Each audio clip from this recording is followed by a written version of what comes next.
Joel McLean and Norman Wooten, magnetic resonance amplifier. On December 12, 1994, Joel McLean and Norman Wooten, two Dallas inventors, discovered that a magnetic resonance amplifier could be capable of over-unity gain energy conversion. The electrical output of their prototype was 5 times the electrical input. They made a point of publicizing their invention as widely as possible via the internet right away so as to forestall possible suppression. Since then, they have authored articles on the magnetic resonance amplifier in Electrifying Times, Extraordinary Science, and New Energy News. A personal friend of Newt Gingrich became very interested and arranged for the physics department at Georgia Institute of Technology to experiment with it. They were able to increase the gain so that the output is 18 times the input. Since they could not explain this according to conventional physics, they refused to publish their results for fear of losing the respect and esteem of their peers. Gingrich had been following the MRA with keen interest, so when his friend told him of the problem with Georgia Tech, Gingrich arranged for the federal funding of Georgia Tech programs to be cut off. The president of Georgia Tech, who had been in the dark on all this, began getting phone calls from enraged Georgia Tech professors.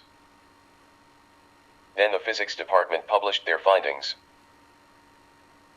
At the International Tesla Society Symposium in Colorado Springs, July 20th to 23rd, McLean and Wooten gave a lecture on their magnetic resonance amplifier.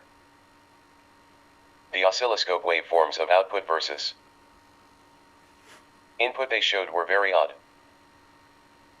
They sort of loop around themselves. A few days after the conference, Wooten's 2-year-old boy had been abducted. Wooten was running for his life in Canada, and McLean was in hiding.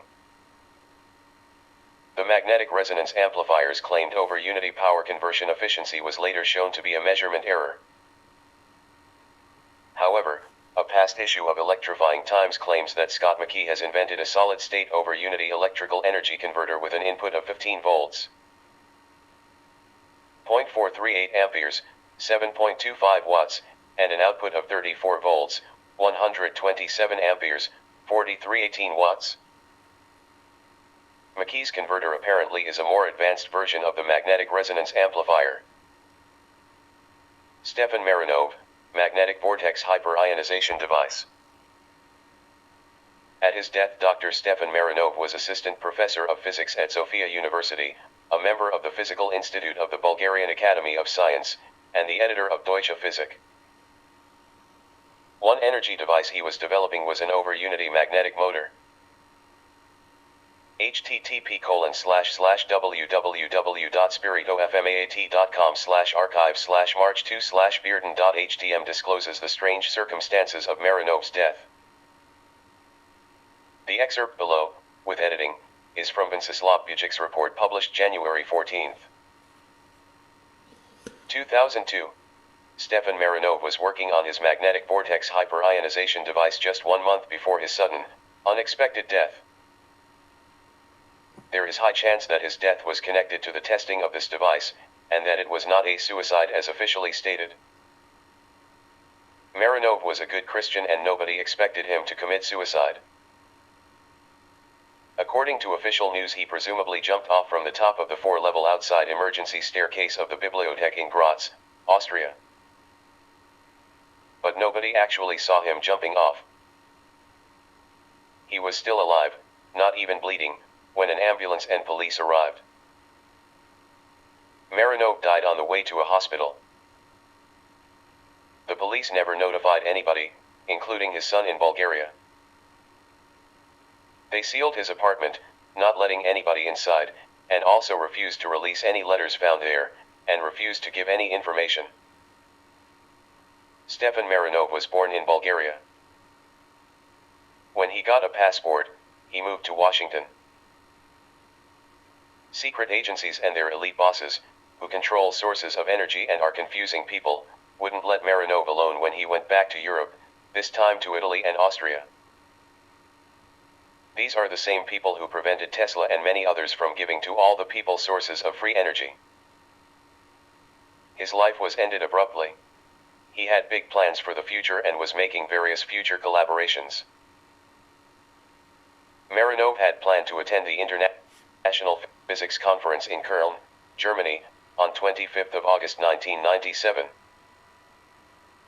He even had made hotel reservations for the conference for him and his colleague Professor P.T. Pappas from Athens, Greece. Bob Aldrich, reporter, vibrating energy source. By lamentations I mean lamenting on how difficult it's been to get free energy made available to the people at large. How many people have tried to make it possible over the years? Must have been thousands. Who has succeeded? Say, did you ever hear of a device that farmers were using possibly 50 years ago that worked on vibration? Apparently some very simple device that when set to vibrating, would put out ample free energy. Chicken farmers and such were building them and using them to power the ranch. Until some 1 or 2 farms mysteriously blew up or burned to the ground, after some warnings. This was in the Midwest to my recollection. The fellow who told me did mention specifics, but it was several years ago. He was very hard to pin down as he was always onto the latest thing and didn't want to talk about things in the past much. Jim Powell, reporter, flywheel/dual hydraulic cylinder. A friend just forwarded your 25-page article entitled History of New Energy Invention Suppression Cases, and I enjoyed the reading. Amazing stuff. There was one machine, for lack of a better term, I saw back in the mid-70s that has haunted the back of my mind ever since, and I looked for a mention of it in your article. The article hints you have much more information and files elsewhere. Thought I would share with you what I recollect in case you already know about the contraption I witnessed.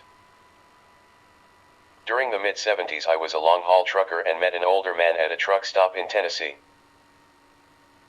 Over cups of coffee we were talking about motors and diesel and mechanical things in general when he mentioned a buddy of his had invented a perpetual motion machine that he thought was pretty interesting. I asked where it was and could I see it. He said the guy didn't live too far from where we were sitting, but I would never be able to get my rig up the mountain. He offered to give me a ride. He was right. This buddy lived back in the hills, and in Tennessee that can mean a mouthful. Good thing his truck was 4-wheel drive. When we got there, his buddy was rather evasive about the whole thing, which really puzzled the guy that brought me up there. So he kept asking and pushing for a demo, and finally the inventor told us the day before some guys had visited and took a part or two and told him to not fix it or they would be back. I got the feeling that if it had been just me there, he wouldn't have told me anything or showed me anything, but because his friend was with me it was different. He took us out back where there were odds and ends on a workbench, and he quickly gave me a brief explanation of how the parts fit together and how it worked. I am sorry for your sake that I haven't remembered any names of the individuals, so if you want to toss my email it is okay. Here is how the description went. Flywheels by their character tend to develop power once they are in motion and can generate more power while spinning than they consume to keep spinning. Sounds interesting, but I am no physics wizard. So he had rigged a big flywheel between 2 double-acting hydraulic cylinders with the appropriate switches triggered by the rams to keep the 2 cylinders reciprocating as long as there was a steady supply of hydraulic oil pressure. The hydraulic oil pressure came from what looked like a modest-sized power steering pump which was driven by the flywheel. The flywheel was kept in motion by the moving cylinders, and the cylinders in turn were kept in motion by the switches and the fluid pump. The fluid pump was kept in motion by the flywheel. The switches and support for the flywheel, bearings, was taken during the confiscation by his unpleasant visitors. To start the whole thing in motion he had a small electric motor to help start spinning the flywheel. Once it got up to a certain RPM the electric motor was disengaged and shut down. They both told me how he had been using it for various power needs around the farm, from pumping water to cutting wood, for over a year. When someone told him he should seek a patent for his machine, he followed that advice. Instead of getting a patent, he got the visit the day before I arrived. I didn't feel like they were pulling my leg, but again I know nothing of physics, and I was in my early 20s. There was no appeal to partner, contribute money or support or anything that would have made me suspicious. Wish I could have seen it working because it has kept me wondering the past 30 years. Perhaps you have heard of these things and can comment on whether it was bunk or not. You may even have the scientific knowledge to instantly recognize its possibility or improbability. Anyway, after reading your article I thought I would pass this along for what it is worth. Best regards, Jim Powell. This writer, Gary Vesperman, does not know of any similar device in the unconventional science literature. Perhaps one of my genius scientist friends can figure out this energy invention. Gosh, do the energy invention suppression bullies even track down energy inventors in remote hillbilly country, take away or damage their machines, and threaten them with death? Canadian scientist, standalone water-based electricity generator. Gene Manning authored The Coming Energy Revolution and also has co-authored Suppressed Inventions and Other Discoveries, an anthology put together by Jonathan Eisen. She has heard numerous stories of suppression during 25 years of investigating non-conventional energy inventions. Her website is http://www.changingpower.net. New Energy Congress member Leslie R. Pastor's review of Eisen's anthology. The book is breathtaking in its openness regarding actual suppression of real-time inventors and innovators. One story she told Gary Vesperman is about a Canadian scientist. In October of 1999, Manning met him through a mutual friend. According to her notes, he had invented an energy device which was the size of a refrigerator when he ran his home on its electrical output. He wouldn't reveal how it worked, except that it involved sound frequencies, copper plates, water, a transformer and a battery and could be built the size of a Walkman. Vesperman, this device appears to be similar to the super-efficient water electrolysis devices developed by Daniel Dingel, Ken Rasmussen, and Stanley Meyer, see above. Notice that it offers the desirable feature of being scalable from very small to at least big enough to run a house off the power grid. It also functions as a standalone generator, not as a less desirable over-unity power converter. His mistake had been in being confrontational. He called officials at Ontario's hydroelectric utility and told them to take their meter off of his house. When they arrived and cut off his power, he went down into his basement. While the officials stood out in his yard, the lights inside his house went on again. He came outside and bragged, "I'll put you out of business in 6 months." Soon he was visited by men wearing Royal Canadian Mounted Police uniforms who gave him warnings and a document. He later showed the document to his son, a lawyer, who reinforced the message, "Keep your mouth shut." He dismantled his inventions. He told Manning that the Royal Canadian Mounted Police basically told him to forget about his invention for 30 years. 26 of those years had passed. He said the police kept an eye on his activities throughout the years. For instance, they interrogated him after an innocent business meeting in California which had nothing to do with the invention.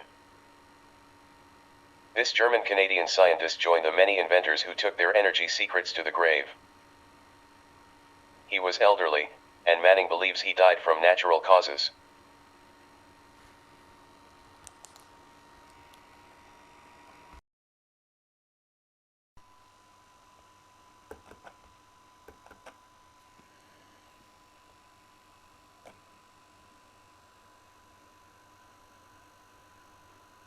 Dean Warwick keeled over dead October 7, 2006 in the middle of an unidentified flying object, UFO, conference presentation in Blackpool, UK.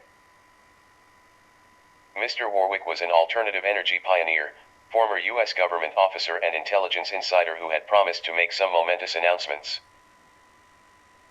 The circumstances suggest a Central Intelligence Agency, CIA, hit using an extremely low-frequency, ELF, weapon. These ELF weapons can be set on a delta wave and are able to shut a person's nervous system down.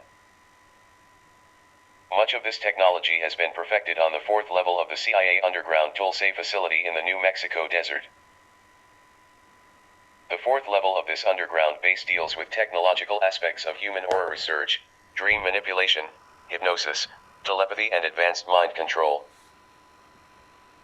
The elf weapon sucked the life out the victim's body, and Warwick literally fell asleep on his feet. The suspected assassin was followed out of the auditorium by a quick-thinking woman who then observed him laughing as he proudly reported his murderous deed on his cell phone.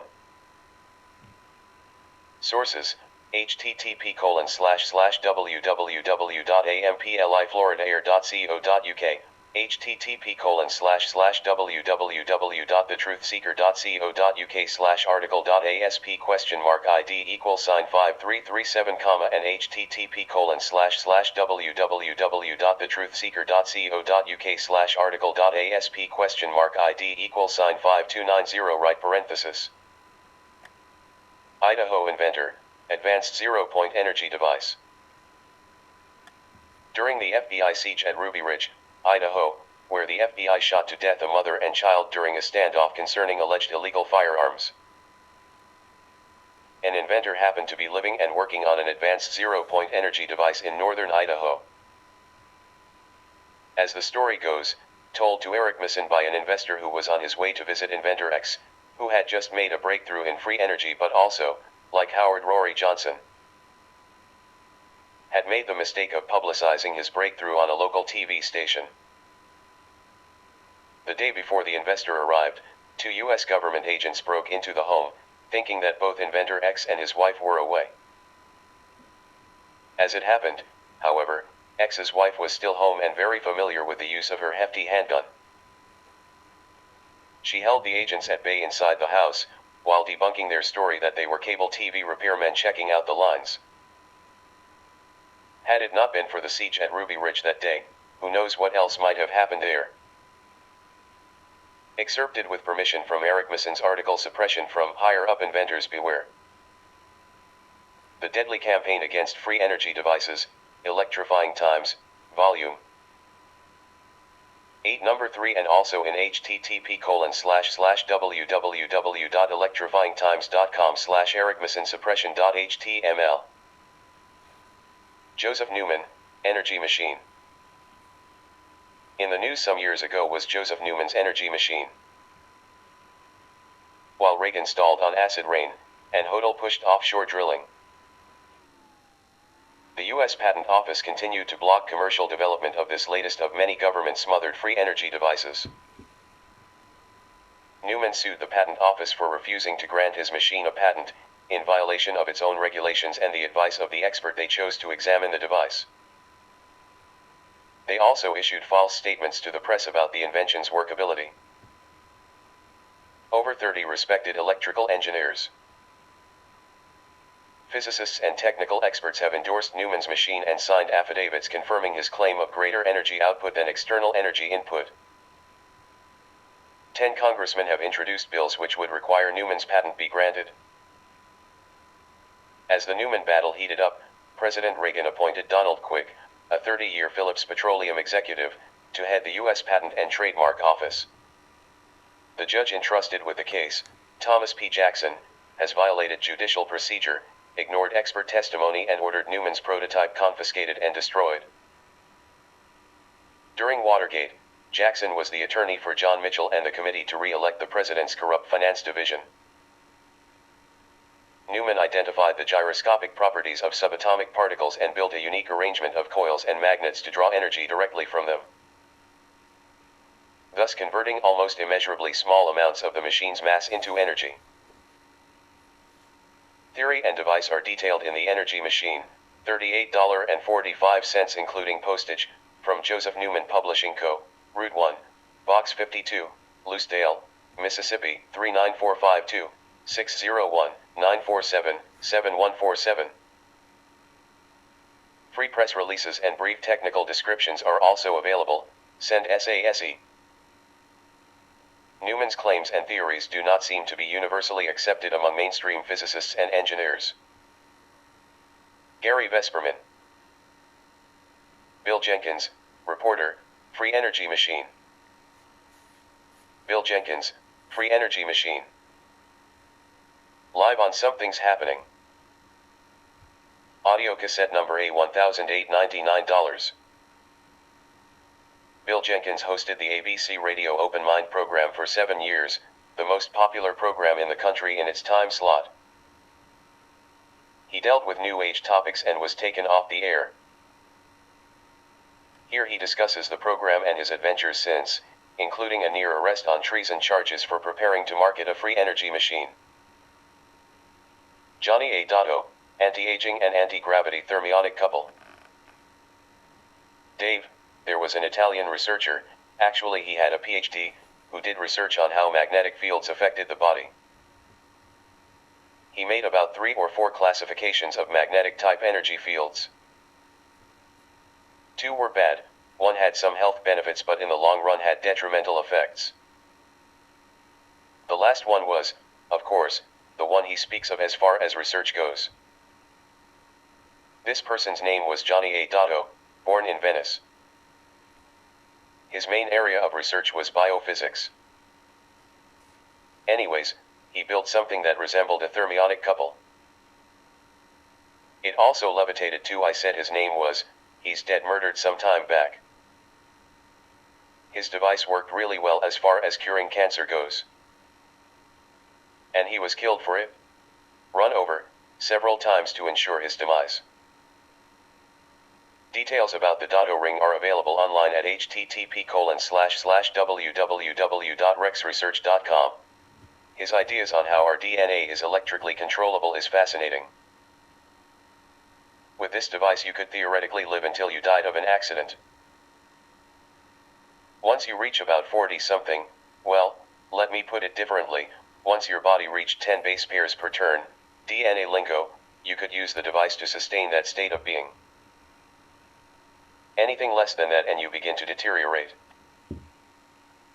I.e. grow old now. If, perhaps, you could find the right setting, maybe you could be 25 forever. But who in the world wants that? There were reverse aging effects detected on his elderly patients. So this is where all that mess above comes from. It isn't claimed to just be theoretical. He, Dotto, witnessed it. Anyways, I have the document and have read it. Would be cool to build. The most expensive piece is the ring part. It is an alloy. But it would cost about 13 grand to build, maybe less if you knew the right people. It might be worth it for immortality and a life free of cancer and AIDS and the common cold. Robert Bonner. IPMS, Thermal Electric Cooling Devices. The Anne Francevic Institute for Problems of Materials Science, IPMS, was established in Kiev, Ukraine in 1951. It operated in absolute secrecy and was totally unknown to the American intelligence community until just prior to the implosion of the Soviet Union in August of 1991. The mission of the institute was to use whatever tools or means were necessary to know everything there is to know about materials. They had no production deadlines to contend with, and there was not a single applications engineer in the entire organization. The 6,600 scientists and technicians who worked in the institute developed an entirely new model of nonlinear quantum mechanics to describe the forces which make the world we live in behave as it does. This new model suggests that the material world is substantially different from the world described by the models relied on in the West. 7 new sciences, 27 new technologies, and 130 previously unknown materials developed in the institute are based on the same revolutionary new model of quantum mechanics. Research and development in the deposition and culture of layered crystal lattices has produced an entirely new class of materials, previously unknown to Western science. These are referred to in recently submitted patent application documents as thermal electric cooling devices. Because of the nature and function of a specially designed combination of crystal layered hosts and their intercalated guest materials. These specially designed capacitors actually absorb energy when subjected to a flow of electrical current, producing a specific cooling effect on the material surfaces. All other known materials produce heat when subjected to the same conditions. Temperatures of 60 degrees Kelvin, minus 259 degrees Fahrenheit, have been produced under controlled, carefully documented laboratory conditions. This is cold enough to liquefy freestanding nitrogen gas from the atmosphere. The potential applications for this technology are manifold. But perhaps the most important is the potential it provides to totally eliminate any need for the use of compressed fluorocarbons of all types in refrigeration. Parallel applications in the telecommunications, computer and electronics industries have also been demonstrated to be highly effective and cost-efficient, particularly as they relate to the use of superconductive materials. Arrangements to commercialize these useful energy inventions by joint ventures of the IPMS and more than a dozen private sector companies have been repeatedly sabotaged by the U.S. government's Defense Intelligence Agency and others. Source: David G. Ewert, The Anthropos Files, Tales of Quantum Physics from Another World, 2nd edition, 2007. Bob Lance, Lance Water and Power System. 75-year-old retired chemist and engineer Bob Lance of Reno, Nevada, fought for the United States as a Navy pilot in World War II, but Monday the U.S. government is set to imprison him. To die in prison, according to his public defenders, in an apparent scheme to suppress his new energy invention to replace nuclear and fossil fuel power. Perhaps paralleling the case of Horst Jesk. Jailed for years in a bogus fraud conviction set up by wired funds transferred by Frederick Van Bedunken years after Jesk introduced him to Lance as a CIA agent. And the case of San Francisco investigative journalist George Williamson, who identified Bedunken from his research as a CIA operative previously involved in smuggling drugs into the U.S. via oil rigs in the Gulf. George Williamson was later named in a lawsuit by Mohammed Al-Fayed against the CIA and other government intelligence agencies regarding purported CIA documents Williamson offered to Al-Fayed, linking the agency with the death of Princess Diana. Lance reports Monday for a custody surrender hearing after his sentencing to 5 years imprisonment for a fraud in fact perpetrated without his knowledge by Norbert Vogler of Colorado, who forged investment certificates with Lance's signature notarized by his friend, who later acknowledged that Lance was not present when the forged signatures were notarized. One of 237 lies that Lance has documented by federal prosecutors in his trial after the government put him into poverty by illegally confiscating over $250,000 from him after a raid in 1994. Why would anyone want to put an old man in jail who is so scrupulously law-abiding that he never even got a speeding ticket? Someone who accepted the government secrecy order suppressing the PAP air engine and therefore cancelled his contract to make PAP's prototype. Someone who even calmly accepted the multimillion-dollar loss in business due to U.S. government denial of his permit application to export his water purification Sonofloc System 77 to the government of Egypt for seawater desalination? Could it be that powerful people within the U.S. government are implementing covered policies to keep new energy inventions suppressed that would threaten the fossil fuel and nuclear power industries? Copious evidence says yes, and that Lance's troubles really started after he began making new energy system prototypes for other inventors in 1977, culminating with his 1989 discovery of an over-unity energy generation system which combines his System 77 with an ultracentrifuge, so the overall device not only purifies any kind of water but also produces sufficient heat to produce megawatts of electricity without any fuel at all, perhaps by tapping the zero-point energy with a kind of device the U.S. Department of Energy in 1998 called the Holy Grail of energy research. How else could it be possible for this bogus fraud case to even be prosecuted after expiration of statute of limitations? With falsified evidence and the apparent collusion of prosecutors who lied and public defenders who refused to contest the lies and offer documentation of innocence. Why else would Bedunken have brought this gold certificate scheme to Lance as a funding mechanism for his invention? The Lance water and power system was first tested in 1989. It can solve our global energy and water quality problems. And what does he get for it? An unacceptable deal offered by prosecutors and pushed by 2 successive public defenders who each claimed he would die in jail. unless he took the plea bargain acknowledging guilt and forfeiting his assets. Over $100,000 of that confiscated was not even in his name, a raw deal which this war veteran refuses to accept. Are we to sit by and let this happen, or will concerned citizens and media bring his story out so he can get the legal help he needs to get his bogus conviction reversed, his name cleared, and his money back so he can pursue development of his new energy system? There is a vault at the U.S. Patent Office containing 5,000 patents ordered secret by the government, confiscated from the inventors, who are threatened with 20 years in jail if they release the information as per dual use. Secrecy law uncovered under Freedom of Information Act and reprinted on p. 162 of Jean Manning's book The Coming Energy Revolution.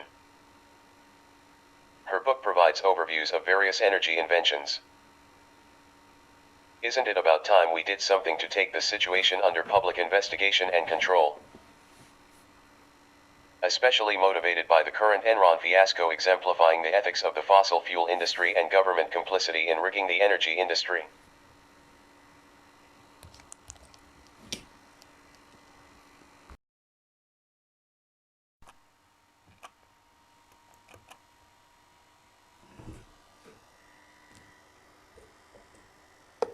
Paul Brown, Hypercap E-converter. Paul Brown, Ph.D., had invented this device which Gary Vesperman wrote up for his Advanced Technologies for Foreign Resort project. http://www.isstuff.com/energy21/advantech.htm right parenthesis. Perpetual battery. The Hypercap E-converter is a thick quarter-sized battery which would put out 0.001 watt forever for such applications as critical components inside fail-safe computers, cellular telephones, etc. The energy comes from tapping ether fluctuations.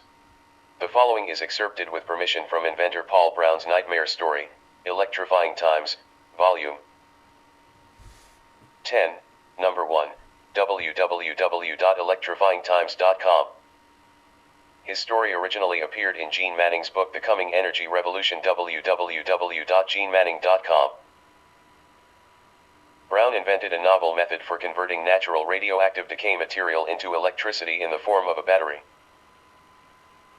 In February 1987, the proud inventor and his associates at a private research company in Boise, Idaho, decided it was time to make a public announcement of his discovery. A series of dramatic events followed. The Idaho State Departments of Health and Finance filed complaints against both the company and Brown. His license for handling radioactive materials was suspended. He began to receive anonymous threats, such as "We will bulldoze your home with your family in it."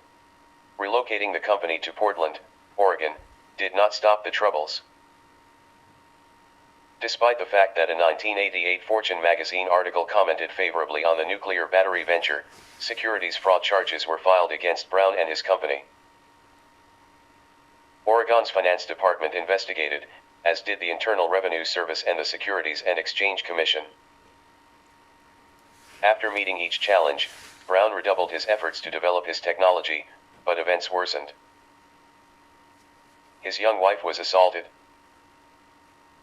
Even in their home they did not feel safe. It was robbed 3 times and vandalized on 4 other occasions.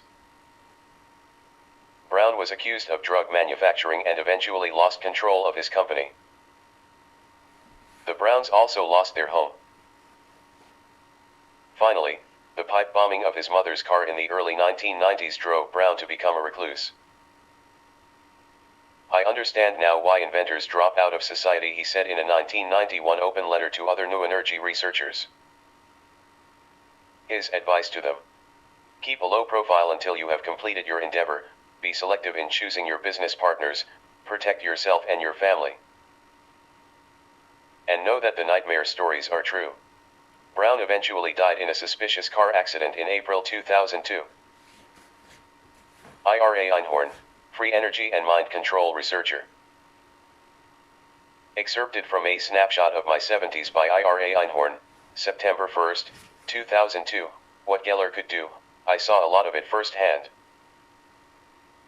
Indicated that the basic physical framework in which physics operated was inadequate and that so-called free energy Devices that would solve our energy problem and end what is now called global warming and allow for the decentralization of most economic activities could become a reality. Hence I circulated all previously known anti-gravity information and all the emerging work on free energy devices. Unfortunately, all new technology can be used as weaponry as well as for human benefit. So, I was soon up to my ears in a multi-pronged intelligence game that is still waiting to be unraveled. So when the opportunity arose, after a series of dinners and meetings in Princeton and New York with Bogdan Malik, the head of MIGMA Fusion, the only private nuclear fusion research operation in the United States, and a number of Yugoslavian government officials, I agreed to help organize a large Tesla celebration. To this end, I enlisted the support of the president of the prestigious Franklin Institute in Philadelphia, Bowen Dees. And after a stint at Harvard and with the blessing of the Yugoslavian Consul General in New York, I went off to Yugoslavia, to spend days at their expense, as an unofficial ambassador.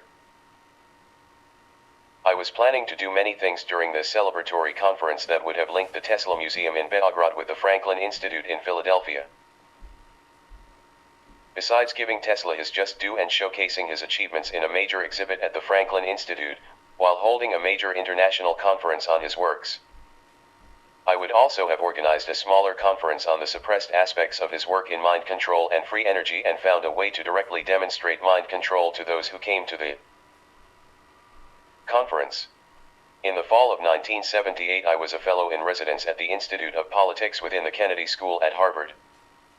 I taught one course, ran a small lunchtime chat series in which Harvard luminaries, Ambassador Reichauer, E.D. Wilson and Carl Deutsch, among others, ate and chatted with 5 or 6 of us for a couple of hours.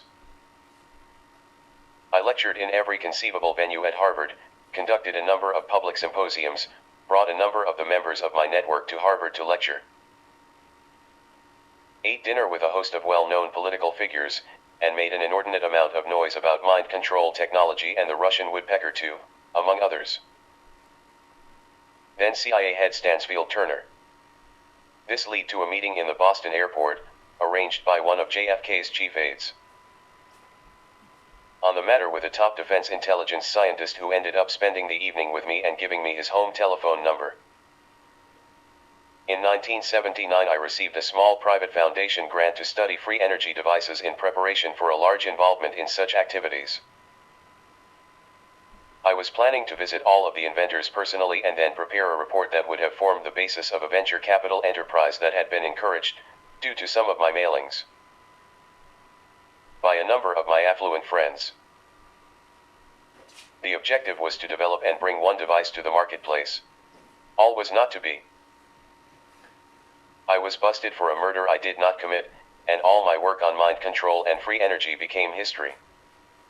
Signed Ira Einhorn September 1, 2002. The following is excerpted from Ira Einhorn's July 5, 2002 email. Robert Ehringer proposed all kinds of book schemes for me. Schemes in which I was not interested. Nor did I find any of the people my agent sent to me, the biography, to be of interest. Thus when Ehringer suggested he would like to look at my 4th novel, Cantor Dust, which was near and dear to my heart, I informed my agent and sent it to him. Ehringer was very enthusiastic about it. He said he would prefer to do my autobiography, but would work on getting my novel published as an opener to getting my autobiography. I said he was welcome to try. Thus began a continuous stream of many hundreds of emails between this alleged intelligence operative and myself, broken only by his journeys to England, wherein he told me he saw a number of publishers without success and one new house that agreed to publish Cantor Dust when they were actually in business, and his family vacations.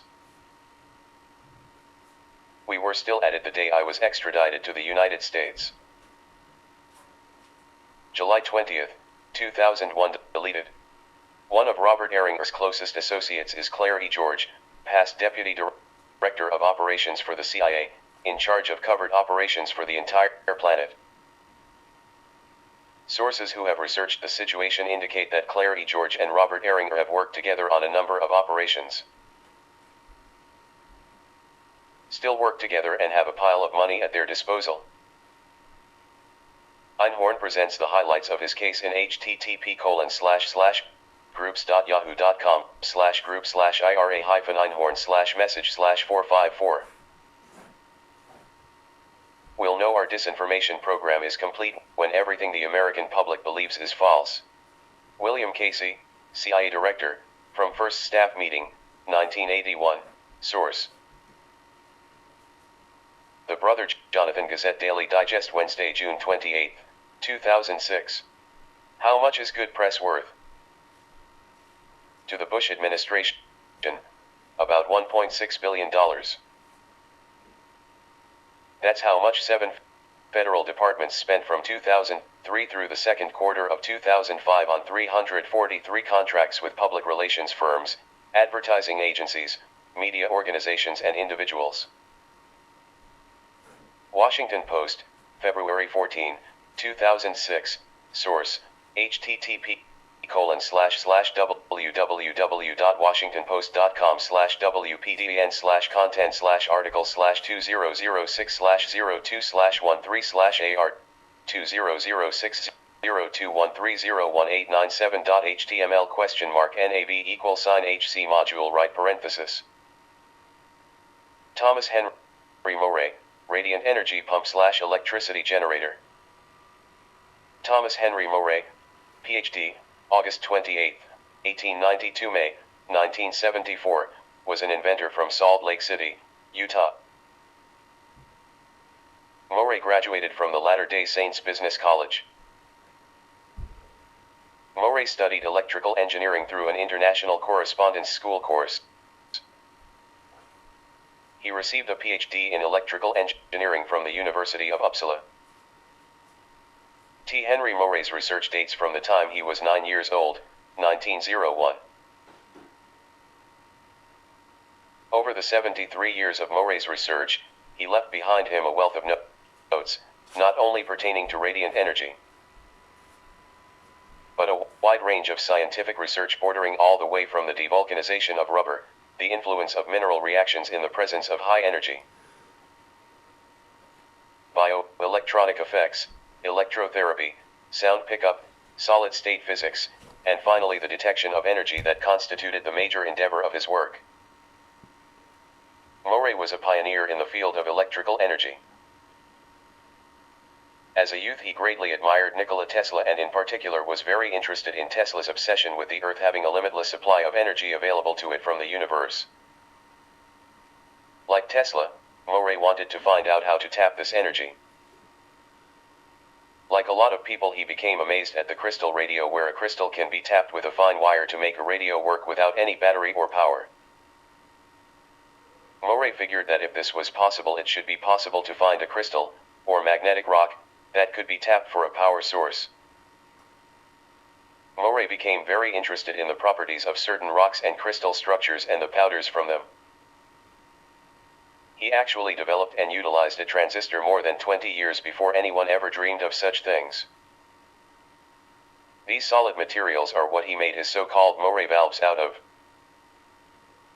They were like radio valves but were not using a heated coil like radio valves, also known as vacuum tubes in today's terminology. They were all cold with no external power to feed them. They were a mixture of semiconducting materials and intricate one-way conducting materials, diodes in today's terminology. The Moray valve was therefore a solid-state device unlike a radio valve that heated a plate to produce energy. It is well documented that Moray developed a bipolar semiconductor as early as 1927. His germanium valve was working in 1931. In the 1930s Moray developed advanced semiconductors and transistor-like devices. Moray provided a complete disclosure of his semiconductor research to Dr. Harvey Fletcher of the Bell Laboratories. Dr. Fletcher later became head of the department at Bell Laboratories that developed the transistor. Moray, therefore, could be the true father of modern electronics since his work predated the Bell Laboratory bipolar transistor findings by at least 20 years. During the 1930s, Henry Moray was refused a patent on his cold semiconductor cathode because the patent examiner couldn't understand how it could emit electrons. The patent examiner reported that he could not allow the patent because he could not see how it would work since the cathode had no means of being heated. He tried to patent his device, but the requests were denied because the item he called the Moray valve was too new a thought for the patent examiner. It was actually a germanium transistor, and solid states were unknown at the time, his son John Moray said. 20 years later, the development of the transistor apparently proved that his device could actually have worked. Both Nikola Tesla and Thomas Henry Moray consider harnessing cosmic energy, vacuum or zero-point energy in today's terminology, as the most practical method of producing energy yet discovered by man. Furthermore, they thought it is possible to utilize this vast source of energy from the universe without a prime mover at any point on the Earth or in space, on the ground, in the air, on the water, under the water, or even underground. Radiant energy is energy that is transported by waves. This includes energy transmission in the form of waves through space or various media. Radiant energy is also energy transferred through electromagnetic waves. Solar energy is a type of radiant energy. Radiant energy is the sum total of all the energy that comes to the Earth from all the universe. The Earth also reflects back radiant energy into the universe. Our sun directs electrically charged particles towards us.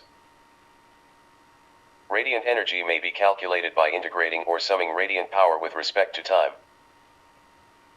Radiant energy is usually expressed in joules.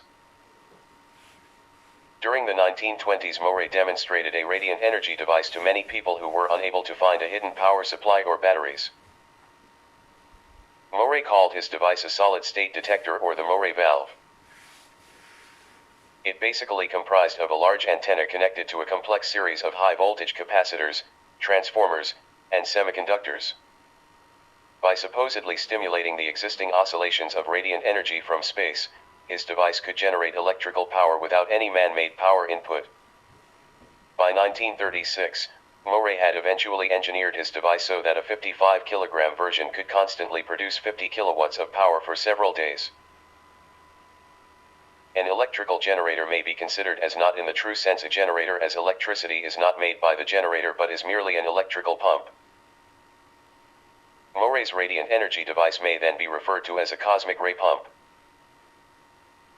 That is, a high-speed electron oscillator serving as a detector of cosmic radiations which causes a pumping action or surging within its circuitry. Moray used the term radiant energy to describe that source of energy coming from the cosmos to Earth and radiating from the Earth back to where it came. This is the energy the Moray device captures and could be described as those particles of energy pervading all space. What sort of an apparatus is Moray's radiant energy device? Briefly, it would appear to be similar to a radio receiving set of power proportions. An antenna is connected to a 29-stage solid-state collector material. A small rounded pellet mixture of triboluminescent zinc, a semiconductor material, a radioactive or fissile material, and germanium. The device contains 2 coils of wire, or inductances. It also contains several condensers, or capacitors, of different sizes. There is a detector tube, or electronic valve, and 2 oscillator tubes. Added to this is a bar of silver and a bar of copper, a starting device, and a step-down electrical transformer, reported to be 1000 to 1, primary to secondary. After tuning of the device, the semiconductor material acts as a one-way gate, diode in modern terminology, for surges of high-frequency background atomic ion energy which can go through the material more readily in one direction than the other. For conversion of ionic to electromagnetic energy to then be transformed into useful electrical power by conventional radio circuitry and a transformer, the device must be grounded. All of this was enclosed in a box measuring about 30 inches long by 16 inches wide by 16 inches high. It weighed about 30 kilograms. There were no moving parts. Morey said there are no dangerous radiation surrounding the box when it is in operation. Morey's 30-kilogram radiant energy device produced 4 kilowatts of cold electricity, which was able to power light bulbs.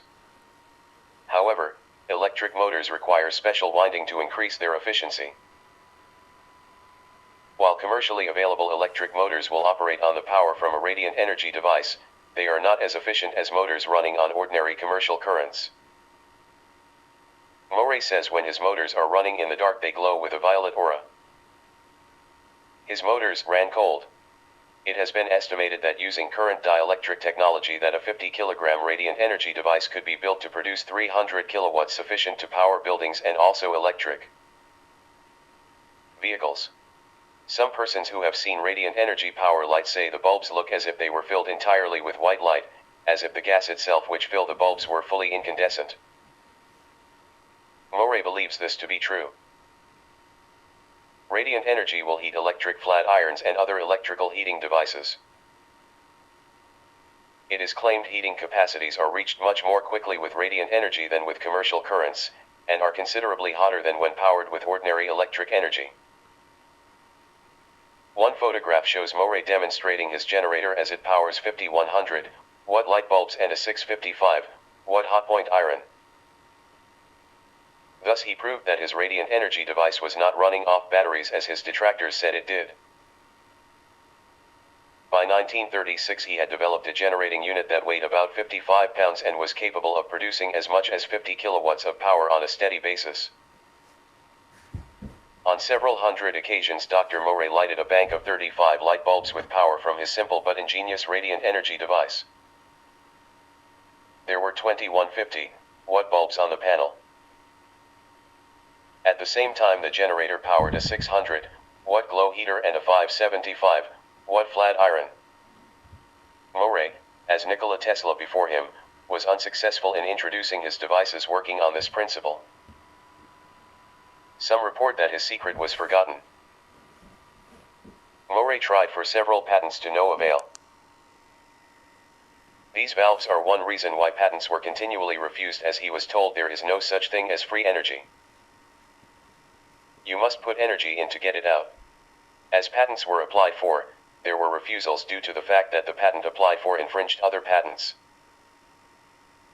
Even though Morey patiently wrote details of how this could not be, the U.S. Patent Office refused to allow any. On the other hand, Morey gradually had perfected his device's output from a capacity to light one small incandescent light bulb to a present capacity claimed to be 50 kilowatts. 50 kilowatts represents about 67 horsepower and, certainly, 67 horsepower is not to be disregarded. Many small factories do not use as much as 67 horsepower. According to Morey, one of his radiant energy devices can be built for about $800. Year is unknown as there has been considerable inflation. Mass production methods might cut this price in half. Under these circumstances, a unit in a home would bring about a substantial saving in power bills over several years' time. As many as 100 persons have witnessed radiant energy demonstrations. Radiant energy, as it emerges from the Morey apparatus, may be considered a form of electricity. It is an alternating current, but an alternating current of very high frequency. If a photograph of a single bulb lighted with radiant energy is taken, the print shows a large, dark ring, perpendicular to the base of the bulb.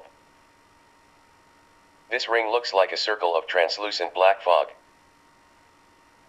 It seems the light somehow reflects itself on the air, or projects a shadow of itself there. The demonstrations attracted newspapers and scientists from Bell Laboratories and from the Department of Agriculture. But none could attest to how the device actually operated, nor could evidence of fraud be found. Even though eminent scientists examined his device during and after its operation, and admitted that they could not understand the source of the power they had witnessed, still he was never able to gain their support for his work. Morey refused to sell his technology to corporate interests, fearing its misuse. In the later 1930s, engineers from the Rural Electrification Administration, REA, were ordered to work with him by President Franklin Delano Roosevelt. A controversy grew between the inventor and the government engineers. As a result, Dr. Morey charged that the REA was trying to sabotage his work. Morey reported that he and his family had been threatened and shot at on several occasions.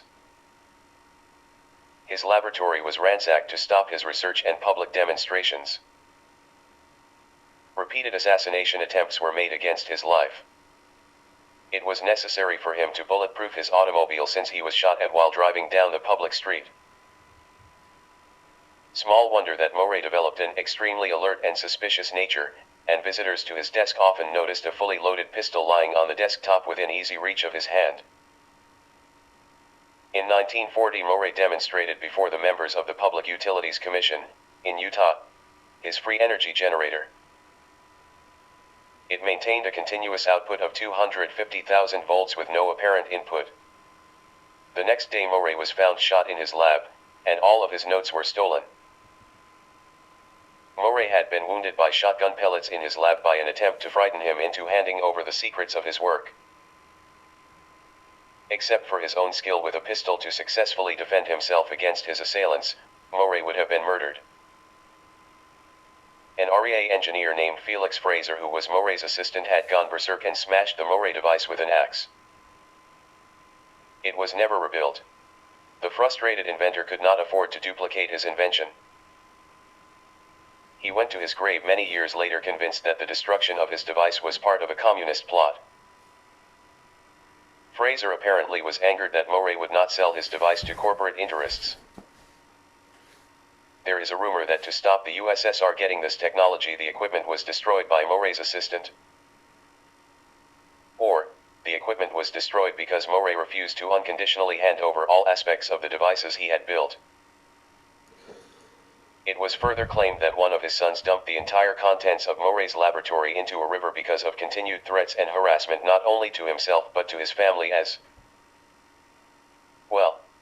The entire truth may never be known, but it is a fact that Fraser became enraged and grabbed a sledgehammer and smashed Dr. Morey's device to pieces. Dad believed to his dying day it was all part of a communist plot, John Morey said. He had refused to cooperate with certain known communists, so his invention paid the price, Morey added. It certainly smacks of some kind of conspiracy, the younger Morey mused. The tragedy of it all was in the fact that Dr. Morey's years of research and development, and his entire fortune were wiped out when his device was smashed with a sledgehammer. It had taken Morey 20 years and $200,000 of his own money to develop it. Because of the expense and hardship in rebuilding the generator, which the patent office had refused to consider, my father never actually completed more than one unit at a time as he perfected it. Each updated model used parts from the previous model as he made improvements in successive stages. Another factor in the total destruction of this marvelous technology was the demise of the various companies that provided Dr. Morey with components. Both the Great Western Radio Co. and the Baldwin Electric Co., which he worked with, vanished as part of his resources. Inflation, the massive war effort, and threats to my father's life spelled doom to any ideas he may have had for replacing the destroyed generator device, the younger Morey claimed. However, more than $200,000 in the late 1920s and early 1930s would indeed translate into many millions today. Make no mistake about it, Dr. Morey did what he claimed to have done. He had achieved free energy.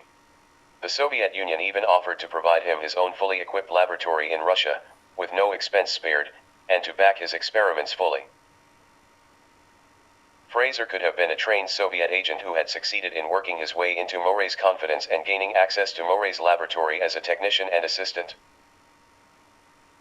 When Morey still refused to give his invention and services to the Soviet Union, the assistant destroyed the device, smashing it to pieces with a sledgehammer. Sadly, T. Henry Morey died with his dream unrealized and the original device destroyed.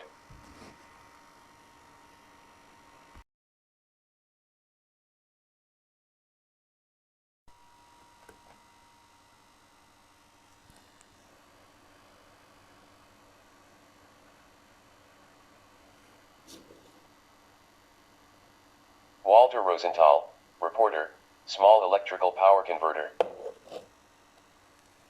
Walter Rosenthal was a retired aerospace engineer with some test equipment such as oscilloscope and voltmeters. He had closely followed for a long time development of new sources of energy and personally knew some energy inventors. Rosenthal recently passed on from natural causes. He received much praise for his careful energy invention measurements. See for example Thomas E. Bearden's eulogy in http://pswiki.com/index.php/site:/lrp:. Tom Bearden remembers Walter Rosenthal percent 26 Floyd Sweetie. More than 20 years ago, Rosenthal became involved with an inventor's invention of a small electrical power converter. Something about converting a flashlight battery's DC to 4 watts of power with a high conversion gain. He realizes now that it would be a very valuable invention because it could be used in cell phones, laptop computers, portable radios, etc.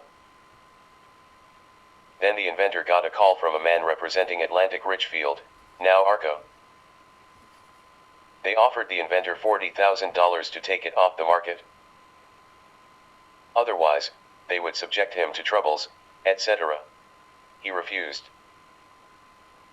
They eventually offered $400,000. One day he came home to find a group of men going through his apartment. He asked them to leave, and has had no further confrontations. He has not done any further development work on this device. Perhaps consequently, as of a few months ago, he was still alive and well. That energy device is still not on the market. Later on, Rosenthal figured out that the Atlantic Richfield people could only have known details about the invention by tapping either his or the inventor's telephone. Joseph C. Yater, heat-to-electricity converter. In September 18, 1975, Joseph C. Yater invented a heat-to-electricity converter that he says will cost the consumer approximately $200 and would be up to 90% efficient. The device operates by capturing fluctuation voltage, the static noise heard on radios and amplifiers. The rooftop device would be heated by the sun and use millions of microcircuits to tap the freed electrons from heated molecules. Yater took his device to the U.S. government, which declared that his device had real potential. After promising him a working model within 6 months, the U.S. government came back to him with the reply that the device would be impractical. Subsequent scientific analysis also revealed flaws in Yater's reasoning. Adam Trombley, Trombley-Kohn closed-path homopolar generator. During the early 1980s, Adam Trombley and Joseph Kohn, Ph.D., co-invented the Trombley-Kohn closed-path homopolar generator, which has an output power exceeding its power input by a factor of 4.92. The patent application and drawings represent the result of the expenditure of $290,000 in 2 phases. Their U.S. patent application was rejected twice on the grounds of impossibility that the machine could work. Then the United States Patent Office notified the Department of Defense. Instead of congratulations, Trombley and Kohn received a secrecy order. The 2 authors were warned not to publish any information on the basis of violation of secret homopolar generator work being done concurrently in the U.S. government's Department of Defense. Adam Trombley, the senior designer of the machine, received 2 written gag orders from the Department of Defense forbidding him to reveal details of the machine upon threat of 10 years imprisonment for violating security relating to homopolar generator design. The imposed secrecy has prevented any recompense whatsoever from accruing to the men who performed this work. According to information obtained under the Freedom of Information Act by the Federation of American Scientists, the Pentagon placed 774 patent applications under secrecy orders in 1991, up from 290 in 1979, and 506 of these orders were imposed on inventions by private companies. The U.S. government has standing gag orders on several thousand inventions. In 1989, Adam Trombley proposed the retrofitting of the Four Corners coal-fired power plant with an advanced Trombley-Kohn closed-path homopolar motor generator.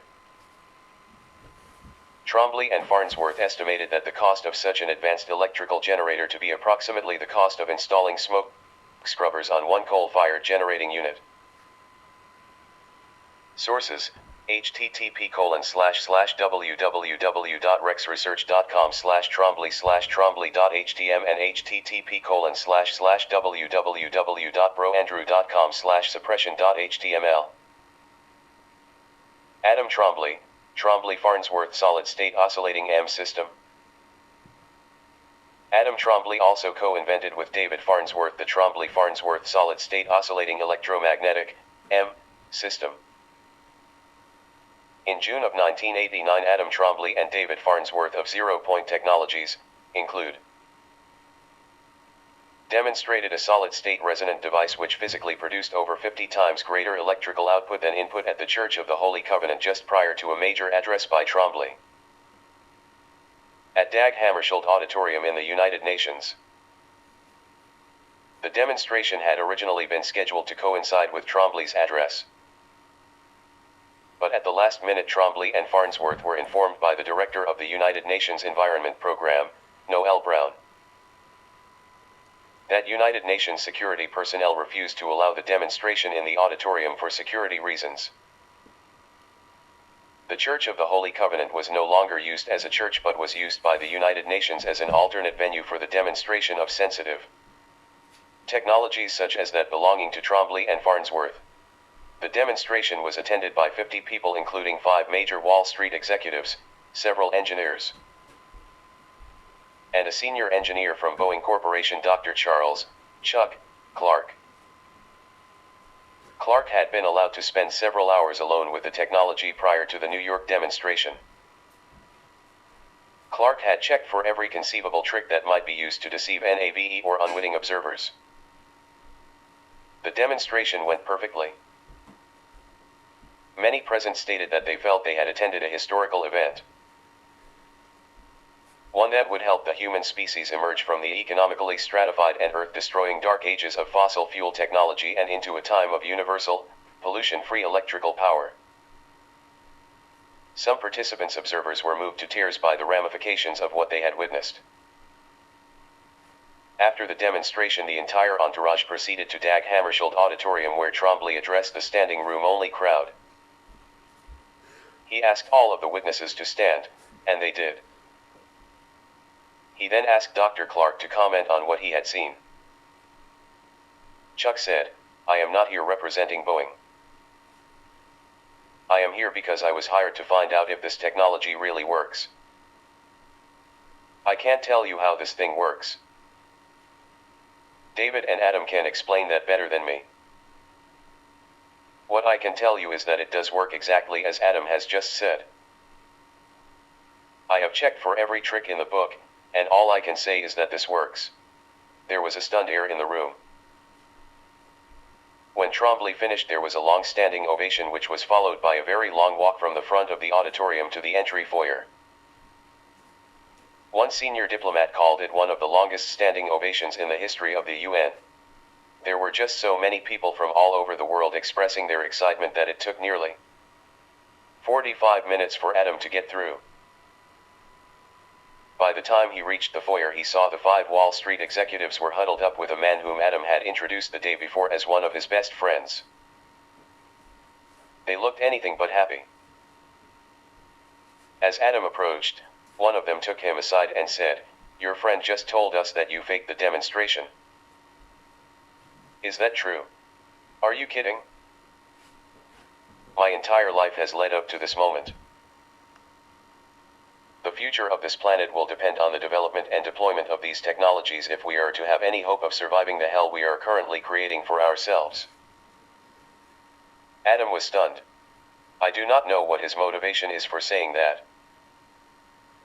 He is not a scientist nor is he an engineer. It just doesn't make any sense. Well, you said he was one of your best friends. So you have to understand that our commitment of $500 million is withdrawn until we can sort this out. In an instant, one man had obstructed history for us all. He misrepresented the truth even after the real professionals had agreed that the technology worked, and that there were no tricks. Adam later realized that this individual had cleverly infiltrated his life and won his confidence. He had torpedoed the future.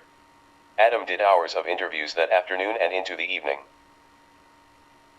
Dr. John Lilly also asked to be interviewed. He said, "This is the most wonderful and exciting thing I have ever seen. I am coming out of retirement to help Adam promote this thing. Maybe we do have a future that's worth living in after all." The following Monday, Trombley and Farnsworth presented a similar demonstration to some congressional representatives in the U.S. Senate Banking and Finance Committee hearing room. After the congressional demonstration, Trombley commented, "Here is a technology that points to a better future. A future free of the taint that the politics of scarcity casts upon us all." After these demonstrations, Trombley indicated that he had so far survived 47 assassination attempts over this technology, which apparently threatens existing energy industry monopolies. While David Farnsworth was in their $20 million Oregon shop lab, early one March morning in 1994, badge-wearing U.S. Marshals broke in with sledgehammers and chainsaws. Farnsworth watched with his wife and a friend from a motorhome while they ransacked his lab and took the energy machines away. They recklessly removed expensive electrical devices including expensive spectrum analyzers, earthquake forecasting devices and advanced generating equipment away from walls and shelves. They carelessly stacked them in waiting trucks and vans to be transported to a federal warehouse in North Portland. The supposedly law-abiding U.S. government employees also took home thousands of dollars of Farnsworth's expensive ham radio equipment. The U.S. Marshals then filed charges against David Farnsworth and took him to court. Eventually, those charges were dropped. Adam Trombley has had a total of 54 attempts on his life. One of the latest occurred early in 2006. Also, a suspicious incident occurred July 4, 2006 when Trombley was visited at his Aspen, Colorado home by a man of Middle East origin from Las Vegas who knocked on his door and earnestly tried to give him 10 free cases of meat. Having been previously forewarned, Trombley refused, even after an additional offer of a free freezer, fearing the meat had been poisoned. This incident indicates that an energy invention suppression hit squad might be based in Las Vegas. References: June-December 2006 emails by Adam Trombley and Bruce Mellon to Gary Vesperman. In Search of Quantum Motors and Generators by Bruce Mellon, Electrifying Times, Spring-Summer 2006, Volume 10, Number 1, www.electrifyingtimes.com. The book The Coming Energy Revolution by Gene Manning. Tom Bearden's website www.genieair.org/correspondence/080301.htm. Gary Vesperman, My Car Was Firebombed July 3, 2006. John Martins and I share the rent on a house in a nice, relatively crime-free neighborhood in Henderson, Nevada. The evening of July 3, John rode home on his bicycle at 9:45 p.m. The streets were quiet with no one walking in our neighborhood. He left on his bicycle 15 minutes later in a different direction. He still sees no people around. He does recall having a spooky feeling that someone was watching him leave and looked back a couple of times as he was riding away. At 10:15 p.m., I went to bed and shut off my bedroom light, which can be seen from the street. A few minutes later, John's dog Coyote started barking. I let her bark for a couple of minutes, hoping she will stop. I got up, looked out the front door, and could see what appeared to be fireworks burning in the street behind the car. I walked to the car, looked in the rear window, and saw the bottom of the back of the driver's seat burning. I ran back into the house, called 911, and reported my car on fire. The firemen came later than I thought they would, and with an iron bar proceeded to break all 4 door windows, even the 2 small windows in the 2 rear doors. I had jangled the car keys in front of them when they had arrived. They then found that the driver's side door was unlocked and sprayed water on the burning driver's seat to put out the fire. They told me to wait for their arson investigator. He found on the driver's seat the carcass of an incendiary firebomb 3 inches long and an inch wide. He said it burns at 2,000 degrees. The next day, being July 4th, I asked 2 fireworks sales stands about it. It is illegal in Clark County where Las Vegas is located. It can be bought at Indian reservations 50 miles north. It appears whoever threw the firebomb in my car knew what he or she was doing. I asked my mailman who has been delivering mail in my upscale neighborhood for over 10 years. He said he has never seen a car torched in our neighborhood during all those years. My car is only one of numerous vehicles parked in our neighborhood. Yet my car, which is registered in my name, was the one targeted. The car is a 1991 Chevrolet Corsica which had been painted, its interior in good shape, and has a fuel-efficient strong powertrain with new tires and many new parts such as new brakes, muffler, etc. It would have been a nice high-mileage reliable car for several years. In addition to the firemen breaking all the door windows, the roof lining burned and there are other burns and melted plastic parts. The interior is a mess. John is a certified auto mechanic and had spent many hours restoring it. John and I eventually had the car towed away to a junkyard as a heartbreaking loss. Adam Trombley has had a total of 54 attempts on his life. One of the latest occurred early in 2006. Also, a suspicious incident occurred July 4th, the day after my Corsica was firebombed, when Trombley was visited at his Aspen, Colorado, home by a man of Middle Eastern origin who knocked on his door and earnestly tried to give him 10 free cases of meat. Having been previously forewarned, Trombley refused, fearing the meat had been poisoned. The man became upset and even tried to add a free freezer. He then gave up and told Trombley he had to get back to Las Vegas. A few minutes later, Trombley took a walk and found a man sitting on a sidewalk curb talking on his cell phone. Trombley's report hints that an energy invention suppression hit squad might be based in Las Vegas. One of my energy inventor friends, who himself has been a target of energy invention suppression, happened to visit me a few weeks later. He has emailed what I witnessed at Gary's house was no teenage prank. It was obviously intended to totally destroy a car, not just scratch the paint or leave a scar. With several other cars parked at the same house, Gary's was obviously targeted, not just the easiest to reach. 3 weeks before my car's firebombing, I had published on the internet the third version of this compilation of energy invention suppression cases, which can be read in www.byronwine.com. Do find for Vesperman. Other sites can be found by entering in the dogpile.com search engine Vesperman suppression.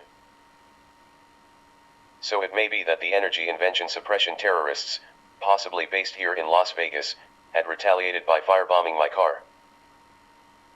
I don't feel intimidated at all. In fact, I am mad and more determined than ever to help end energy invention suppression.